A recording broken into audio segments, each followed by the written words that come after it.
So if you look at my Tuesday night overview, one of the comparisons that I talk about is today, 2025, compared to 1975. It's a 50-year period of time. 2025, the obesity rate in the United States nationally is 42%. We have some healthy states like Colorado where it's pretty low, but we have some bad states like West Virginia where it's 50%. If you look at the government statistics, by 2030, 29 states will be over 50%. That means more than half of Americans will be obese. We'll have an obesity rate of over 50%. So we go back to 1975. 1975, the obesity rate in the United States was 10%. So what's changed between 75 and 2025? What's changed in those 50 years? And the things that's changed is our diet and our lifestyle. You know, our diet in 1975, almost everything was grown at a farm or was raised on a ranch between 50 and 100 miles from your house. That doesn't happen anymore. Now you go to the grocery store and everything's in a box, it's in a bag, it's in the frozen food section. Nobody's shopping on the outside aisles. Nobody's shopping in the meats and nobody's shopping in the fresh vegetables. They're shopping on the inside of the grocery store where everything is packaged. That's ultra high processed food. We know, according to studies, this isn't conjecture, this isn't me coming up with ideas. If you look at the studies that have been done, ultra high processed food downregulates all the hormones that are needed for metabolism. It downregulates testosterone, it downregulates thyroxine, it downregulates human growth hormone, it downregulates estrogen. If we're depressing all of these hormones, we can't have a normal metabolism. We're also downregulating GLP-1. So what downregulates GLP-1? Well, ultra-high processed foods, yo-yo dieting, which almost everybody that is overweight has yo-yo dieted. They've gained it, they've lost it, they gained it back, they lost it. I've done the same thing. When I graduated 8th grade, I was about 180 pounds. When I graduated high school, I was 265.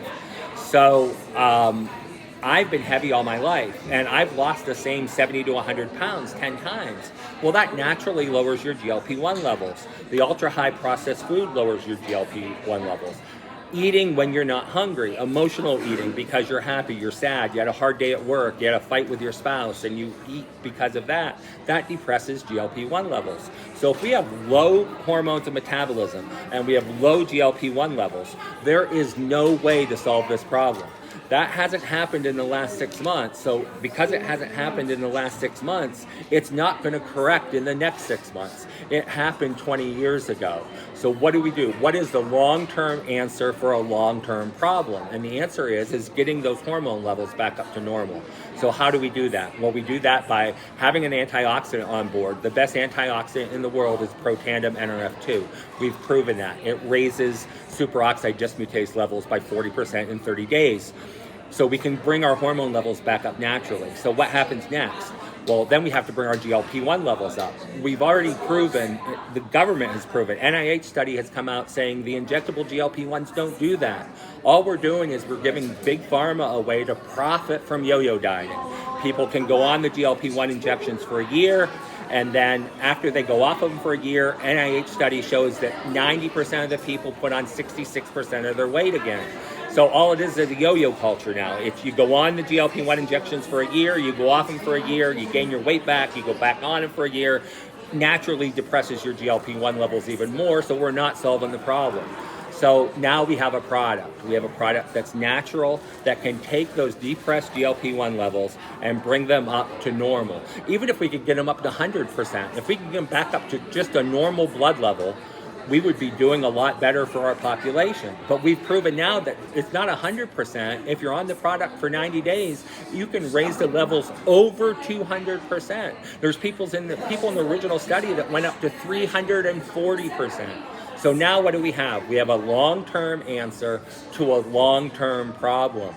We're not addressing a symptom. We're not addressing, I want to be skinny in the next 3 months. Yeah, the injectables can do that, but 6 months from now, you're going to be back to where you started from.